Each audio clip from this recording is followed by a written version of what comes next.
Did you know that Fluke has developed an innovative vibration tester that can be used with minimal cost and little training?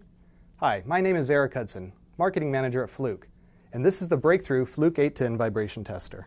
With the Fluke 810, vibration testing has never been easier. The 810 asks for basic machine information your maintenance technician will already know. Its onboard information feature even gives field tips for setting up and taking measurements, so you can hit the ground running. It supports single and triaxial accelerometer inputs, has a laser tachometer input, and includes a mini USB connection for your PC. The 810 vibration tester allows users to quickly troubleshoot problems or monitor machine conditions, making it an easy fit into anyone's maintenance routine.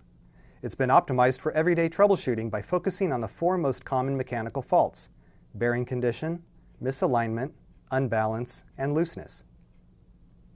With the press of a button, the 810 will identify the root cause of a vibration issue, give you its location, and show you how severe the problem is. The large color display presents the data in a user-friendly format that's easy to understand at a glance. If you need additional analysis, the included viewer software lets you upload the machine diagnostics to your PC, making it easy to store, track, or export data. For minimal investment and maximum return, the Fluke 810 vibration tester is everything you need, all in one box. I'm Eric Hudson from Fluke, and thank you for watching.